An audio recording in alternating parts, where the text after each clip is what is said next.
Assalamualaikum warahmatullahi wabarakatuh. Kembali lagi dengan Ibu Rina dalam layanan bimbingan klasikal kita untuk kelas 8. Nah, untuk kali ini berdasarkan program yang telah Ibu buat, kita mengambil materi berdasarkan program ini yaitu tentang bullying.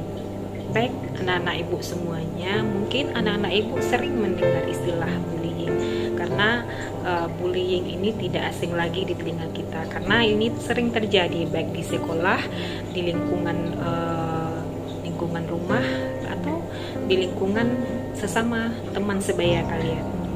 Nah, sebenarnya apa sih itu bullying?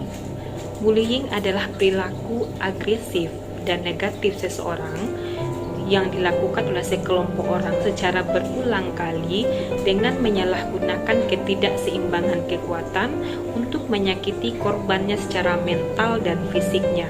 Nah, ancaman yang dilakukan sekali saja, tapi korbannya merasa ketakutan dan ketakutan itu secara permanen, dan ini juga termasuk bullying. Kemudian ada manifestasi bullying. Apa sih manifestasi bullying itu? Itu ada 3. Yang pertama dalam bentuk fisik. Apa sih contoh dalam bentuk fisik ini? Yaitu seperti memukul, menampar, kemudian memalak kawan, kemudian mendorong teman secara sengaja, kemudian mencubit teman, mencakar teman. Itu bentuknya fisik, artinya tubuhnya. Kemudian dalam bentuk verbal. Nah, dalam bentuk verbal ini apa sih contohnya? Contohnya kita memaki. Kamu memaki teman kamu tanpa ada sebabnya. Kemudian memfitnah orang lain, memfitnah teman kamu. Kemudian mengejek kawan kamu. Mengejek ini apa? Mungkin dengan sebutan jelek atau dengan gelar yang tidak baik. Kemudian apalagi mengancam. Nah, ini juga termasuk manifestasi bullying yang bentuknya verbal. Kemudian bersifat psikologis. Apa sih bersifat psikologis ini? Contohnya apa? Mengintimidasi teman kamu, kemudian sering mengucilkan teman kamu, kemudian mendiskriminasi teman kamu. Nah, inilah bentuk-bentuk manifestasi bullying itu. Kemudian selanjutnya ada namanya konsekuensi bullying. Apa sih konsekuensi bullying ini? Anak muda yang menjadi korban memiliki kecenderungan lebih besar untuk melakukan hal di luar nalar kita. Contohnya apa? Sangat depresi, sangat trauma, sehingga apa? Dia melarikan diri ke hal-hal yang negatif seperti penyalahgunaan obat-obatan terlarang. Anak baik yang menjadi pelaku atau korban cenderung mengembangkan sikap bermusuhan dibandingkan dengan anak lain yang cenderung menunjukkan serangan-serangannya di masa depannya. Kemudian ada juga yang namanya dampak dari bullying ini. Apa sih dampak dari bullying ini? Bagi pelaku, apa sih dampak bagi pelaku? Tidak bisa konsentrasi belajarnya, karena pikirannya itu sering lebih banyak untuk mengincar dan merencanakan tindakan-tindakan yang berikutnya. Kemudian apa dampak bagi si korbannya? Bagi korbannya itu menurunkan intensitas pergi ke sekolahnya karena merasa cemas, ketakutan akan menjadi korban dari bulian kawan-kawannya. Kemudian apa bagi saksinya? Dampak bagi saksi artinya saksi ada yang melihat terjadinya pembulian temannya. Nah, ini apa dampak bagi saksinya? Dia merasa takut akan menjadi korban berikut dari orang-orang yang membuli teman di depannya. Nah, ini sungguh sangat disayangkan sekali. Ibu berharap anak-anak Ibu semua jangan sampai jadi pelaku, jangan sampai menjadi korban dari bullying ini, karena ini sangat sungguh tidak dibolehkan dalam kehidupan kita.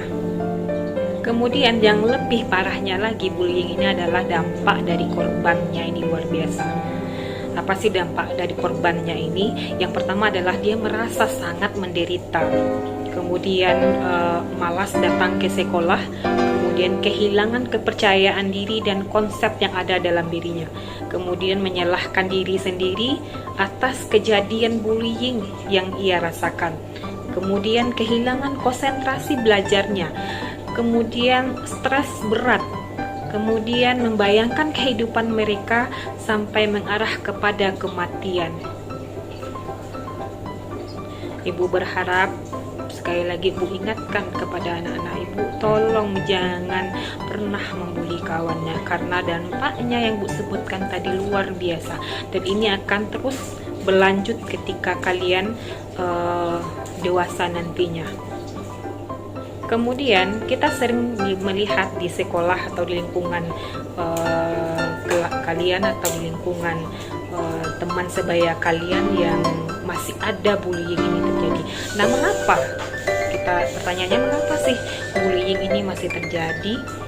Yang jelas, bullying terjadi karena adanya kesempatan untuk terjadinya bullying. Ingat, karena adanya kesempatan. Nah, kemudian apalagi? Adanya anak yang merasa dominan atau memiliki harga diri atau konsep diri yang rendah di sekolah dan memiliki karakter yang sangat agresif, bisa disebabkan karena pengalaman atau pola asuh keluarga yang kurang sesuai. Nah, ini juga menyebabkan terjadinya bullying itu. Kemudian, minimnya pengawasan dan rendahnya kepedulian sekolah mungkin terhadap perilaku siswa-siswinya. Nah, ini karena apalagi kalau sekolah besar yang memiliki siswa yang sangat banyak, terkadang kita sulit untuk mengontrolnya. Apa contohnya? Mungkin ada terbentuknya geng-geng di sekolah. Karena ada gengnya tadi, kalau gengnya tidak terarah, maka jatuhnya nanti ke yang negatif, sehingga timbullah lagi kelompok bullying untuk kawan-kawan dia yang lain. Nah, ini sering juga terjadi. Kemudian lingkungan sekolah yang mendukung tumbuh suburnya premanisme. Nah, ini juga Ibu berharap jangan kita sok-sok preman di sekolah. Oke? Karena ini karena ini tidak akan bagus untuk diri kamu sendiri dan untuk orang lain. Nah, Ibu berharap kepada kalian semua untuk tetap jangan sampai jadi korban, apalagi menjadi pelaku. Baik anak Ibu semuanya, demikian yang dapat Ibu sampaikan. Walaupun sedikit, mudah-mudahan materi klasikal kita pada pagi hari ini bisa mengubah pola pikir kamu bahwa kita stop terhadap bullying. Assalamualaikum warahmatullahi wabarakatuh.